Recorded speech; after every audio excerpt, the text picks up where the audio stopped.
शुक्रिया रजत जी। आज आए 5 राज्यों के एग्जिट पोल में राजस्थान का एग्जिट पोल सबसे ज्यादा चौंकाने वाला रहा। राजस्थान का एग्जिट पोल वैसा आ रहा है जो कभी बीजेपी ने सोचा नहीं होगा। कांग्रेस का भी कैलकुलेशन वहां तक नहीं पहुंचा होगा। राजस्थान में कांग्रेस की सरकार रिपीट हो सकती है। 30 साल का रिवाज टूट सकता है। इसी तरह से मध्य प्रदेश में 5वीं बार बीजेपी सरकार बनाने में कामयाब हो सकती है। शिवराज सिंह चौहान बंपर सीटों से जीत सकते हैं। तो उधर छत्तीसगढ़ में भी कांग्रेस सरकार रिपीट हो सकती है, यानी एक साथ दो राज्यों में कांग्रेस रिपीट हो रही है और ऐसा आखिरी बार 2009 में हुआ था। तेलंगाना भी कांग्रेस जीत सकती है। तो क्या भारत का राजनीतिक नक्शा बदल रहा है? क्या भगवा रंग भारत के नक्शे से धीरे धीरे करके कम हो रहा है और कांग्रेस का नीला रंग फैलता जा रहा है? क्या यह बीजेपी के लिए 2024 के लिए कोई खतरे की घंटी है? एग्जिट पोल से देश की राजनीति में कौन सा भूकंप और हड़कंप आ गया है? राहुल गांधी के लिए हैदराबाद तो नजदीक दिख रहा है, लेकिन क्या दिल्ली अभी दूर है? पूरी रिपोर्ट देखिए। एग्जिट पोल से क्या पता चला? 24 के लिए क्या संकेत मिला? एग्जिट पोल ने क्या मोहर लगा दी? 24 में राहुल या फिर मोदी? क्या एग्जिट पोल ने 2024 के लिए मोदी की राहें मुश्किल कर दी हैं? क्या एग्जिट पोल ने 2024 में बीजेपी के लिए खतरे की घंटी बजा दी है? क्या एग्जिट पोल ने इंडिया अलायंस के नेताओं को खुश कर दिया है? पूरी पिक्चर, पूरे आंकड़े, पूरे समीकरण और पूरी राजनीति सब आपको समझाएंगे। सबसे पहले 5 राज्यों के एग्जिट पोल का फाइनल स्कोर कार्ड देख लीजिए। फाइनल पिक्चर यह है कि बीजेपी कांग्रेस से 3 के मुकाबले 2 राज्यों में पिछड़ रही है। एग्जिट पोल के मुताबिक राजस्थान, छत्तीसगढ़ और तेलंगाना में कांग्रेस की सरकार बन रही है। मध्य प्रदेश में बीजेपी की सरकार बनती दिख रही है और मिजोरम में बीजेपी की सहयोगी पार्टी की सरकार बन सकती है। क्या सेमीफाइनल के इस पिक्चर को 2024 से पहले का ट्रेलर मानना चाहिए? अगर कांग्रेस ने सेमीफाइनल जीता है तो क्या वो फाइनल भी जीत सकती है, या राज्यों में कांग्रेस और केंद्र में मोदी का फॉर्मूला ही चलेगा? बिग पिक्चर समझने से पहले जरा ये देख लीजिए कि 5 राज्यों में कौन कितने मार्जिन से जीत रहा है। इंडिया टीवी सीएनएक्स के एग्जिट पोल के मुताबिक छत्तीसगढ़ की 90 सीटों में से बीजेपी को 30 से 40 सीटें मिल सकती हैं। कांग्रेस को 46 से 56 सीटों के साथ जीत का अनुमान लगाया गया है, जबकि अन्य के खाते में 3 से 5 सीटें जा सकती हैं। इसी तरह मध्य प्रदेश की 230 सीटों के लिए अनुमान यह है कि बीजेपी 140 से 159 सीटें पाकर क्लियर कट विनर दिख रही है, जबकि कांग्रेस 70 से 89 सीटों में सिमट जाएगी। इंडिया टीवी सीएनएक्स के एग्जिट पोल के मुताबिक राजस्थान में कांग्रेस की सरकार बनती दिख रही है। कुल 199 में से बीजेपी को 80 से 90 सीटें मिल सकती हैं। कांग्रेस 94 से 104 सीटें हासिल कर सकती है, जबकि अन्य के खाते में 14 से 18 सीटें जा सकती हैं। तेलंगाना में केसीआर की बादशाहत तितर बितर हो रही है। 119 सीटों में से बीआरएस 31 से 47 सीटों पर सिमट सकती है। बीजेपी 2 से 4 सीटों पर रह सकती है, जबकि कांग्रेस 63 से 79 सीटों के साथ क्लियर विनर दिख रही है। ओवैसी की एआईएमआईएम को 5 से 7 सीटें मिल सकती हैं। इसी तरह मिजोरम में 40 सीटें हैं। यहां एमएनएफ 14 से 18 सीटों के साथ सबसे बड़ी पार्टी है, लेकिन बहुमत उसे भी नहीं है। जेडएमपी 12 से 16 सीटों के साथ दूसरी सबसे बड़ी पार्टी है, जबकि कांग्रेस 8 से 10 सीटों के साथ तीसरी बड़ी पार्टी बन सकती है। बीजेपी को 2 सीटें मिल सकती हैं। एमएनएफ बीजेपी की सहयोगी रही है, तो बीजेपी मिजोरम में किंग मेकर बनकर सरकार बनवा सकती है।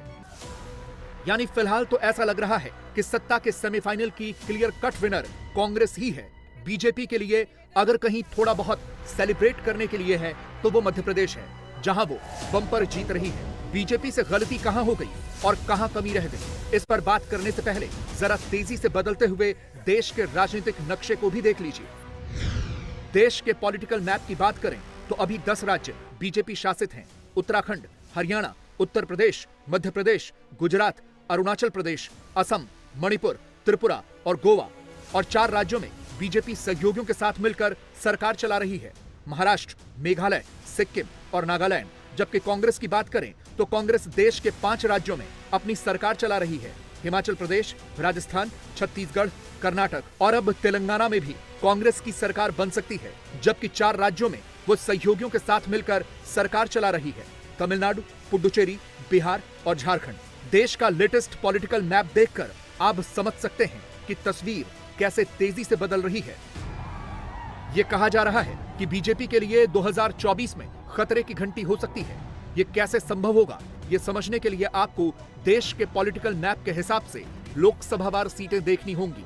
यह समझिए कि अब किस पार्टी के शासन में कहां कितनी लोकसभा सीटें हैं। इस मैप को अगर हम लोकसभा की सीटों में कन्वर्ट कर दें तो बीजेपी शासित 10 राज्यों उत्तराखंड, हरियाणा, उत्तर प्रदेश, मध्य प्रदेश, गुजरात, अरुणाचल प्रदेश, असम, मणिपुर, त्रिपुरा और गोवा में कुल 172 लोकसभा की सीटें हैं, जबकि जिन 4 राज्यों महाराष्ट्र, मेघालय, सिक्किम और नागालैंड में बीजेपी सहयोगियों के साथ मिलकर सरकार चला रही है, वहां कुल 52 लोकसभा की सीटें हैं। इसी तरह कांग्रेस तेलंगाना समेत जिन 5 राज्यों हिमाचल प्रदेश, राजस्थान, छत्तीसगढ़ और कर्नाटक में सरकार चला रही है, वहां कुल 85 लोकसभा की सीटें आती हैं, और जिन 4 राज्यों में तमिलनाडु, पुडुचेरी, बिहार और झारखंड में कांग्रेस और सहयोगियों की सरकार है, वहां कुल 94 लोकसभा की सीटें हैं। बीजेपी के लिए समस्या यह भी है कि कांग्रेस के अलावा बाकी दूसरे राज्यों में ममता बनर्जी, अरविंद केजरीवाल, नीतीश, तेजस्वी और लेफ्ट पार्टियों जैसे विरोधी भी हैं, जो इंडिया अलायंस में कांग्रेस के साथ हैं। अब 23 के इस सेमीफाइनल के बाद 24 के लिए इंडिया अलायंस के बीच सीट शेयरिंग होगी, जिसमें बीजेपी के लिए मैन टू मैन मार्किंग की जाएगी, और बीजेपी के लिए यही सबसे बड़ी खतरे की घंटी है। अभी तक की पिक्चर से एक बात यह समझ में आती है कि जो पार्टी वोटर को फ्रीबीज देने या फ्रीबीज का भरोसा देने में कामयाब रही, जीत उसी को मिलती दिख रही है। इसका सबसे बड़ा उदाहरण मध्य प्रदेश है, जहां लाडली बहन योजना शिवराज के लिए गेम चेंजर साबित होती दिख रही है। कम रेट में सिलेंडर और हर महीने महिलाओं को पैसा देने की गारंटी कांग्रेस ने भी दी थी, लेकिन वोटर ने शिवराज पर भरोसा ज्यादा दिखाया।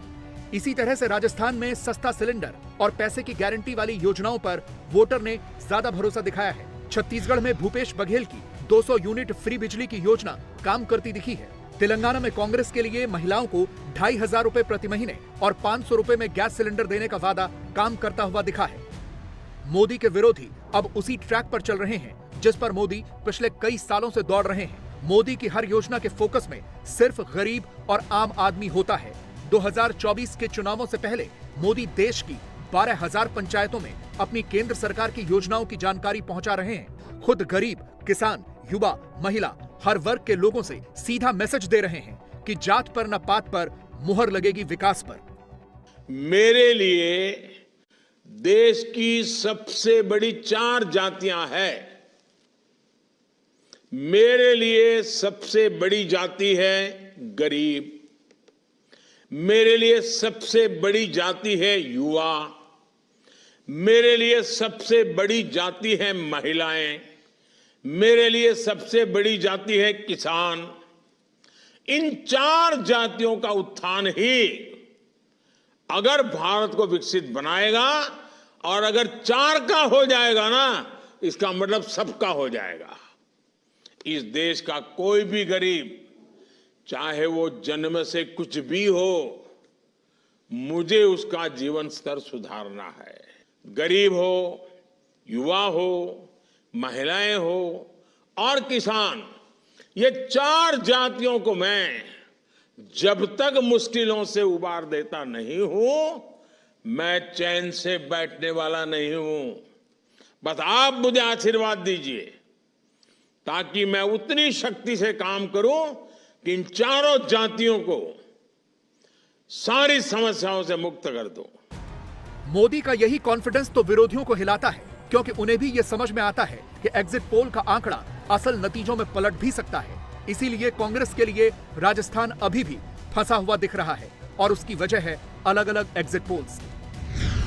अगर हम राजस्थान के पोल ऑफ पोल्स की बात करें तो हमने 6 चैनल्स के एग्जिट पोल का एवरेज निकाला है। इनमें इंडिया टीवी CNX का एग्जिट पोल है। इसके अलावा ABP C voter, Times Now ETG, Aaj Tak My Axis, Republic Matrize, TV9 Polstrat का एग्जिट पोल शामिल है। इन सारे एग्जिट पोल्स का एवरेज निकालें तो बीजेपी को 100 से 109 सीटें मिलने की संभावना है। कांग्रेस को 80 से 90 सीटें मिल सकती हैं और अदर्स को 12 से 16 सीटें मिलने की संभावना है। यानी कुछ एग्जिट पोल राजस्थान में कांग्रेस की तो कुछ बीजेपी की सरकार बनाते दिख रहे हैं। बीजेपी और कांग्रेस दोनों ही अपनी अपनी सरकार बनाने का दावा कर रहे हैं। जैसे इन्होंने मध्य प्रदेश, कर्नाटक, आंध्र प्रदेश सरकार गिराई, वैसी सरकार राजस्थान बिहार में फेल हो गए। वो दर्द इनमें छिपा हुआ है दिल के अंदर। इतने सोच समझ के सबने जैसे कोई प्लानिंग की हो दिल्ली में बैठ करके कि किसी भी तरह हमें राजस्थान की सरकार को इस बार रिपीट नहीं करने देना है। उस रूप में लैंग्वेज बोल रहे थे गुस्से के अंदर। योगी जी महाराज बोलते जानते क्या बोलते थे। तो ये एक प्रकार से भड़काने वाली बातें भी करते थे धर्म के नाम पे भी। लगता है कि अगर वो चल गया इनका तो अलग बात है, पर परसेप्शन ऐसा है वो चला नहीं, इनका नहीं चला तो हम सरकार बनाएंगे। मैं दावे के साथ कह सकता हूं, मेरे अनुभव के साथ कह सकता हूं कि भारतीय जनता पार्टी प्रचंड बहुमत से 135 के लगभग सीटें भारतीय जनता पार्टी की आएगी। कांग्रेस चाहे कितना ही दावा करे। कांग्रेस का ये दावा, ये आरोप कि भारतीय जनता पार्टी बाड़े बंदे की तैयारी कर रही है। भारतीय जनता पार्टी चूंकि प्रचंड बहुमत से आ रही है, ना तो हमें बाड़े बंदे की जरूरत पड़ेगी, ना हॉर्स ट्रेडिंग की जरूरत पड़ेगी। ये आदत गहलोत साहब की रही है। पिछली बार बहुजन समाज पार्टी को पूरे को लील कर गए थे, इसलिए उनकी आदत होगी। भारतीय जनता पार्टी को इसकी आवश्यकता नहीं पड़ेगी। बीजेपी में चेहरा एक है, उसी चेहरे, वो चेहरा जिस चेहरे को निकाल देगा वही चेहरा हमारा सबका चेहरा हो जाएगा। मैं आज जिम्मेवारी से कह रहा हूं, बड़ी मजबूती के साथ जो नाम आलाकमान तय करेगा उसके पीछे खड़े मिलेंगे, ताकत से खड़े मिलेंगे, इसलिए कोई बात ही नहीं। राजस्थान में कंफ्यूजन हो सकता है, लेकिन बाकी 3 राज्यों यानी मध्य प्रदेश, छत्तीसगढ़ और तेलंगाना में कहीं कोई भ्रम नहीं है। छत्तीसगढ़ में कांग्रेस आ रही है, ये सारे ही सर्वे बता रहे हैं। हमने छत्तीसगढ़ के लिए India TV CNX, ABP C voter, Aaj Tak My Axis, Times Now ETG, TV9 Polstrat, Republic Matrize का डेटा लिया है और इनके औसत के हिसाब से बीजेपी को छत्तीसगढ़ में 36 से 40 और कांग्रेस को 45 से 52 सीटें मिल रही हैं। कांग्रेस की सीटें थोड़ी कम जरूर हैं, लेकिन पूर्ण बहुमत की सरकार बनती हुई दिख रही है। एग्जिट पोल में कांग्रेस को मामूली बढ़त दिख रही है। भैया कितने एग्जिट पोल हुए? 7 हुए। 5 से 7 के बीच में 7 एग्जिट पोल में किसी का आंकड़े एक आध समानता है, लेकिन 2 दिन बाद वो सभी पोल जो है एक समान होंगे। तो एग्जिट पोल चलने दीजिए, लेकिन सरकार हमारी बनेगी भारी बहुमत से।